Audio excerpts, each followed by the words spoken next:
पाकिस्तान को जो है वो वार्निंग दे दी है और पाकिस्तान को ऑपरेशन सिंदूर के अंदर जो है वो वार्निंग दी है। अब जो नाज़रीन उससे गुफ्तगू की है बड़ी सख्त है। खून और पानी एक साथ नहीं बह सकता। मोदी साहब ने ये कहा है कि पाकिस्तान की न्यूक्लियर ब्लैकमेल को हम जो है ना वो नहीं करेंगे। न्यूक्लियर ब्लैकमेल लंबे अरसे से चलाया, अब ब्लैकमेल नहीं सहा जाएगा।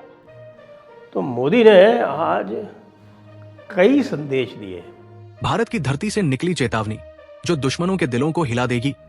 अब मोदी की तकरीर उठाकर देखें नाज़रीन, लाल किले के पर इसने तकरीर की है। सर ट्रम्प को आप लोग अब्बा जी नहीं समझते थे? देखे आपने ये पूछा तो सॉरी मुझे पूछना पड़ा। आप अब्बा किसको बोल रही हैं? तो ट्रम्प को आप लोगों ने पाकिस्तान अभी तक इस चीज से बाहर नहीं आ पा रहा और रोज नई कहानियां आ रही हैं कि पाकिस्तान में कितनी बड़ी तादाद में तबाही हुई। तो भी ले ले, ऐसे ऐसे लोगों को तमगे और रियासती अवार्ड दिए गए हैं। अब यकीन माने, मजाक नहीं कर रहा, वो घर में जब दूसरी दफा सालन मांगते तो घर वाले हैरान हो जाते, भाई ये तू सालन दूसरी दफा मांग रहा है घर में, और उसे रियासती अवार्ड दिए गए। भारत के शेरों, वीडियो को लाइक करके और सब्सक्राइब ठोक के पाकिस्तानियों को दिखाओ भारत की ताकत और कमेंट में लहराओ अपना तिरंगा। जय हिंद लिखना न भूलना। अमेरिका को भी जो है वो अलर्ट कर दिया, ठीक है।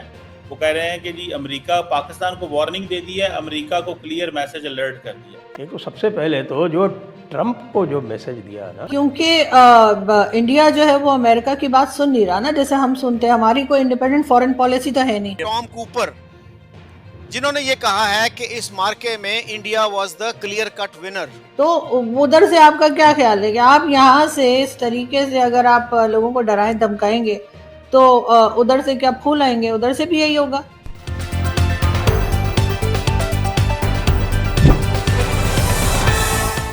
नमस्कार दोस्तों, देश के 79वें स्वतंत्रता दिवस पर प्रधानमंत्री नरेंद्र मोदी ने लाल किले की प्राचीर से राष्ट्र को संबोधित करते हुए पड़ोसी पाकिस्तान को सख्त संदेश दिया।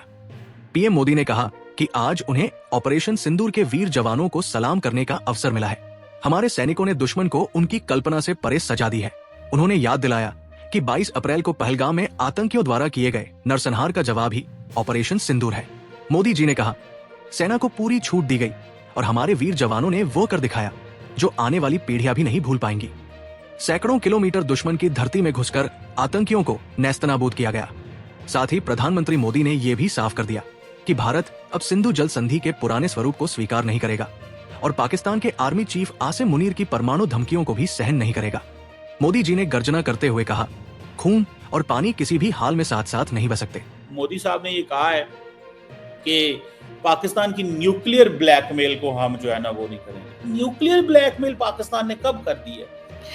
सर हमारे यहाँ की पॉलिटिशियन है ना शेख रशीद साहब और दूसरे जो कहते रहते हैं पाव पाव के बम में हम वो फेंक देंगे। अभी हमारे जो डिफेंस मिनिस्टर हैं ख्वाजा आसिफ साहब, उन्होंने भी कहा था कि जी हम न्यूक्लियर पावर हैं और हम ये कर देंगे वो कर देंगे। सर ये तो पॉलिटिशियंस तो हमारे इस किस्म की स्टेटमेंट देते हैं। मैंने किसी और कंट्री में जहाँ पे न्यूक्लियर वेपन हो उनके लोगों को ऐसी बात करते नहीं देखा जो हमारे यहाँ बातें की जाती हैं।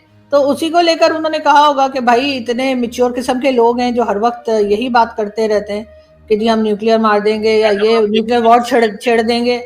मैडम शेख रशीद तो एक आप शेख सिर्फ शेख रशीद की बात नहीं है sir, sir Khawaja Asif, sir Bilawal Bhutto, जो जिसको देखो मुंह उठाकर यही बात कर रहे होते हैं।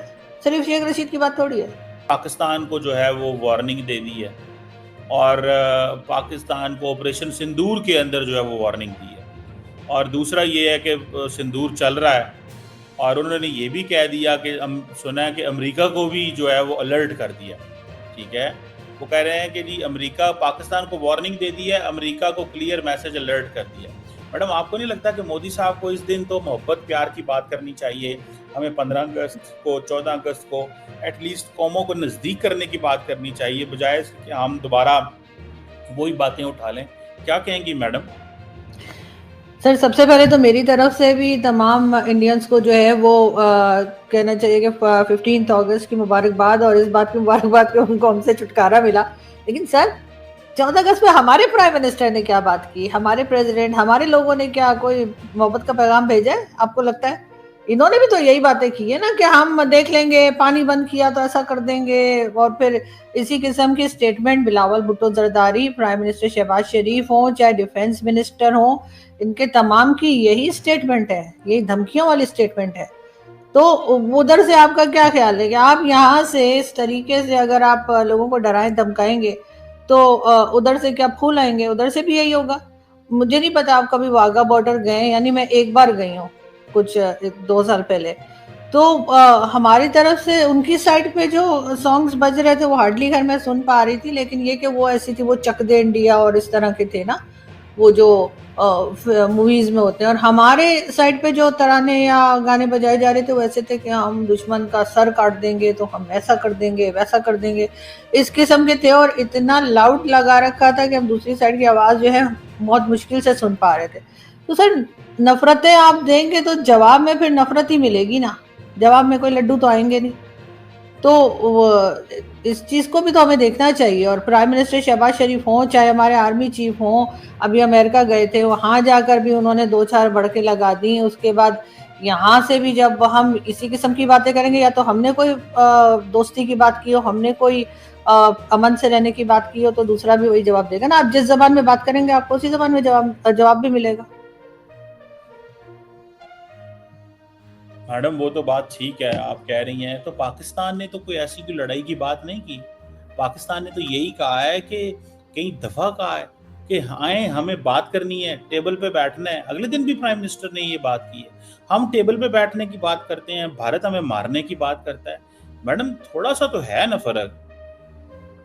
सर देखें, वो तो हमें अपनी तरफ से कोई स्टेप भी तो लेना होगा ना। जिन लोगों को हमसे सालों साल से नाराजगी है, जो हमें बार बार ब्लेम कर रहे हैं, मुख्तलिफ उनके अटैक जो हुए हैं उसके ऊपर, वो हमने किए नहीं किए उसके ऊपर तो मैं डिबेट नहीं करूंगी, लेकिन जाहिर है कि हमारी तरफ कुछ ना कुछ उन्होंने इल्जामात लगाए और उनके लिए उन्होंने सबूत भी दिए, हम नहीं माने।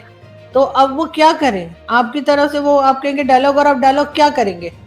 वो अगर फर्ज करें वो आ जाते हैं बातचीत करने, वो कहेंगे कि जी आपके यहाँ फलाना टेररिस्ट है, फलाना टेररिस्ट है, हाफिज सईद है, ये है वो है। आपने कह देना नहीं वो तो है ही कोई नहीं, तो वो क्या बात करें आकर? आप खुद बताएं। जवाब तो हमें अभी से पता है कि हमारे यहाँ से क्या रिप्लाई जाएगा।